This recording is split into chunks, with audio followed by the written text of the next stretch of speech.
दोस्तों, एक और कहानी बहुत ही प्रेरणादायक कहानी है। शादी के 10 साल कविता एक सजे की तरह गुजार रही थी। कविता ऐसा महसूस करती थी जैसे मेरे मायके वाले ने मुझे ससुराल नहीं बल्कि जेल भेजा हो। आज कविता की शादी की सालगिरह थी। कविता आज अपने पति रोहन के लिए बहुत अच्छे से तैयार हुई थी। कविता तैयार होकर बहुत शर्माते हुए अपने पति के पास गई। आज तो यह मेरी तारीफ अवश्य ही करेंगे, ऐसा मन में सोच रही थी, लेकिन ऐसा कुछ भी नहीं हुआ। कविता का पति रोहन कहता है, यह क्या बना रखा है? कविता भूल गए क्या? आज हमारी शादी की सालगिरह है। आज आपके लिए मैंने नई साड़ी पहनी है। रोहन कहता है, तुम कुछ भी पहन लो, मुझे कभी अच्छी नहीं लग सकती हो। आज मेरे लिए मेरी मुसीबत का दिन है। जो मेरी शादी तुमसे हुई, ना तो मैं शादी के दिन खुश था और ना अब तुम्हारी वजह से मेरी शादी मेरी पसंद की लड़की से नहीं हुई। मैंने सिर्फ अपने मम्मी पापा के कहने पर शादी की थी और मुझे आज तक यह बात नहीं समझ में आई, उन्होंने क्या देखा तुम्हारे में। यही सोचा होगा इससे कोई शादी नहीं करेगा। चलो एक अच्छा काम करते हैं, इसकी शादी करा देते हैं। कविता यह सुनकर रोते हुए अपने कमरे में भागी। वह बहुत रो रही थी। तभी कविता की छोटी बेटी प्रांसी आती है और देखती है मम्मी रोती हैं। वह अपने पापा के पास जाती है और कहती है, पापा मम्मी रो रही हैं, चलो उनको चुप कराओ। रोहन अपनी बेटी से कहता है, तो क्या करें, मुझे और भी काम है, तुम जाओ पढ़ाई करो, मम्मी का तो आदत ही है रोने की। कविता का पति रोहन अक्सर शराब पीकर आता था और उसके बाद कविता को बहुत मारता था। आज रोहन शराब पीकर ज़्यादा नशे की वजह से सड़क पे गिर गया। रोहन का दोस्त रौनक रोहन को उसके घर लाया। रौनक जैसे ही रोहन को अपने घर लाया तो कविता को गाली देने लगा। कविता की आंखों में आंसू आ गए। वह सोचकर अभी तक यह अकेले मुझे गाली देते थे, आज अपने दोस्त के सामने मुझे गाली दे रहे हैं। रोहन कविता से कहता है, पानी लेकर के आओ। कविता जैसे ही पानी लाती है और रोहन गिलास उठा करके फेंक देता है। कहता है, इतनी देर कैसे लगी? और कविता को मारने के लिए हाथ उठाता है।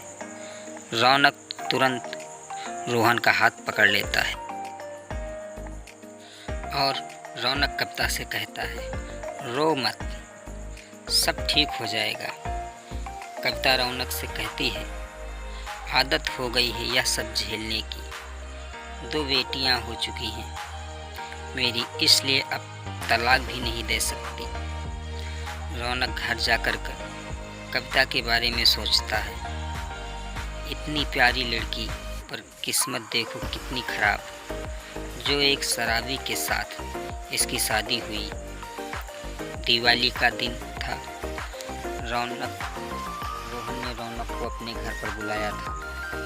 रौनक रोहन के घर गया, कविता के हाथों से बना हुआ खाना खाया और कविता की बहुत तारीफ कर रहा था। अपने पति की नफरत और एक अजनबी का प्यार और इज्जत पाकर कविता भी खुश थी। कविता भी कभी कभी रौनक के बारे में सोचकर मुस्कुरा देती थी। जब रौनक कविता के घर आता तो कविता को बहुत अच्छा लगता था। कविता एक दिन रौनक से पूछती है, आपकी शादी नहीं हुई है अभी तक, काफ़ी लेट हो गया है, अब तक हो जानी चाहिए। रौनक ने कहा, लेकिन मेरे मम्मी पापा की तबीयत बहुत ख़राब थी और उसके बाद दोनों खत्म भी हो गए। मेरा कोई भाई बहन भी नहीं है जो शादी करा सके। मेरी कविता रौनक से कहती है, आप खुद क्यों नहीं किसी को पसंद कर लेते हो? रौनक कविता से कहता है, यह धोखे का ज़माना है। डर लगता है मुझे कहीं कोई मेरा प्यार भरा दिल तोड़ ना दे। कविता ऐसे लड़की की तलाश में हूँ जो मेरी तरह टूटी हुई। रौनक कहता है, आज से 5 साल पहले मुझे एक लड़की से प्यार हुआ था। मैं उसको अपनी जान से ज़्यादा चाहता था, पर उसने धोखा दे दिया। उसके बाद से मेरी शादी करने की हिम्मत नहीं हुई। बस यही समझ लीजिए कविता जी, जो आज आप झेल रही हो वो मैं झेल चुका हूँ। आपका दर्द बहुत अच्छे से समझता हूँ। रौनक आज कविता बातें कर रहे थे, तभी रोहन होश में आ गया। रौनक उसको समझाया, अब मत पिया करो, अपना परिवार देखो। रोहन रौनक से कहता है, रौनक यार, यह औरत जो है मुझे इसकी शक्ल नहीं देखी जाती, बहुत बेकार है यार, इसको कहीं बेच दिया जाए क्या? यह सुनकर रौनक बहुत गुस्सा होता है और अपना गुस्सा कंट्रोल करते हुए अपने घर गया। दूसरे दिन रौनक रोहन के घर आया। कविता दरवाजे के पास जाकर बोली, रोहन नहीं है, आप बाद में आ जाइएगा। कविता, तुम्हें मेरी कसम, दरवाज़ा खोलो, मुझे तुमसे कुछ बात करनी है। कविता दरवाज़ा खोल देती है। रौनक कविता के पास जाता है और कहता है, कविता, आज मैं तुमसे अपने दिल की बात कह देना चाहता हूँ। मैं तुमसे बहुत प्यार करता हूँ और अब तुम्हारी यह हालत देखी नहीं जा सकती। क्या तुम मुझसे शादी करोगी? कविता कहती है, या आप क्या कह रहे हो तुम? रौनक, तुम्हें पता है मैं शादीशुदा हूँ और मेरी 2 लड़कियाँ भी हैं। रौनक कहता है, हाँ, मुझे यह सब से कोई फर्क नहीं पड़ता, मुझे अपनी ज़िंदगी सिर्फ तुम्हारे साथ ही बितानी है। कविता रौनक से कहती है, रौनक, कहीं तुम मुझसे मजाक तो नहीं कर रहे हो? रौनक कविता से कहता है, जान, क्या मैं अपने हाथों की नस काट लूँ? क्या तब तुम्हें मेरी मोहब्बत का यकीन करोगी? यह कहते हुए रौनक चाकू उठा लिया।